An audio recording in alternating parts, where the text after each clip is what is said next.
السلام عليكم، راجعنا بفيديو جديد. والنهارده هنتكلم عن تليفون فئة اقتصادية من هونر، وهو الهونر اكس 6 بي.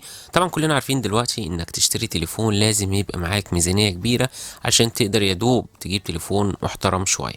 فايه رأيك لو نجرب تليفون بأقل من 6000 جنيه، وتعالى نشوف هيصد معانا في الاستخدام اليومي والألعاب ولا مش هيصد. اول حاجه هتشدك في التليفون هو الشكل والتصميم بتاعه. هتحس فعلا انك ماسك تليفون اغلى بكتير من ال 6000 جنيه. يعني لو هنبص هنا هتلاقي الخامات كلها جايه من البلاستيك مع شكل الكاميرات المميز جدا واللون الخطير ده.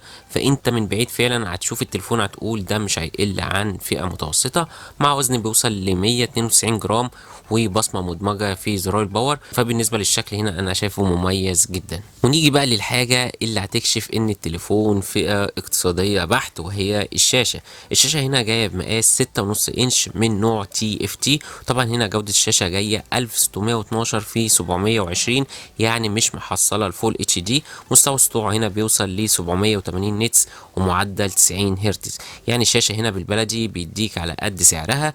يعني الشاشه مش وحشه، لكن الجوده بتاعتها قليله شويه، والسطوع بتاعها مش عالي تحت اشعه الشمس، لكن المعدل بتاعها يعتبر كويس وهو ال 90 هرتز مع نوتش قديم. فبالنسبه للشاشه زي ما اتفقنا فهي شاشه فئه اقتصاديه. ونيجي بقى للمعالج وهو عصب الجهاز. ناس كتير بتبقى اهم حاجه عندها هو قوه الجهاز، بس برضه عاوزين نتفق ان الجهاز تحت 6000 جنيه، يعني فئه اقتصاديه، يعني كاميرا اقتصاديه، معالج اقتصادي. فلو هنبص هنا فجاي معالج من الميدياتك هيليو جي 85 بتقنية ال 12 نانو مع معالج رسومي مالي جي 52.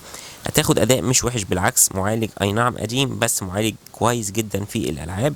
مفيش لعبة تقريبا مش هتعرف تشغلها، كل الالعاب هتشغلها. وهنا بابجي بتشتغل معاك على 40 فريم. فالمعالج زي ما اتفقنا المعالج كويس جدا، وفين وفين لما تحس بلاج. طبعا الجهاز هنا جايب 6 جيجا رام مع مساحة 256.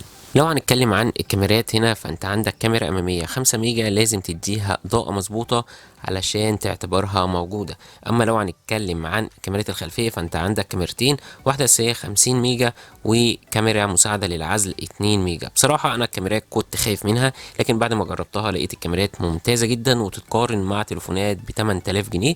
فبالنسبه للكاميرات انا شايفها كويسه جدا. والفيديو هنا بيوصل ل فول اتش دي مع 30 اطار في الثانيه. ونيجي للبطارية هنا اللي جاية بسعة 5200 ملي أمبير مع شحن سريع بيوصل ل 35 واط. فهنا هتاخد بطارية كويسة إلى حد كبير. بس ما ننساش هنا إن المعالج جاي بتقنية ال 12 نانو، يعني بيستهلك كتير من الطاقة. فلازم البطارية هنا كانت تبقى فوق ال 5000. فالبطارية هنا أنا شايفها كويسة ومن مزايا التليفون. طب من الاخر كده التليفون ده حلو ولا لا؟ من الاخر كده التليفون ده شايفه هيبقى رايق جدا مع الناس الكبيره في السن او الشباب الصغير. طب ليه احنا بنتكلم عن الفئتين دول؟ الفئتين دول مش هيبصوا لاستحواذ الشاشه او شكل النوتش قديم ولا جديد، مش هيبصوا للجوده بتاعت الشاشه سواء فول اتش دي او اتش دي، مش هيبصوا للسماعات مونو او ستيريو، لكن هيبصوا هنا لتصميم الجهاز كويس جدا ومقاوم للصدمات. هتاخد هنا معالج مقبول الى حد ما، هتاخد كاميرات كويسه، هتاخد بطاريه تقعد معاك اليوم كله، هتاخد جهاز الشبكات بتاعته كويسه جدا، وهتاخد مساحه محترمه. فدي كانت مراجعه لتليفون الهونر اكس 6 بي.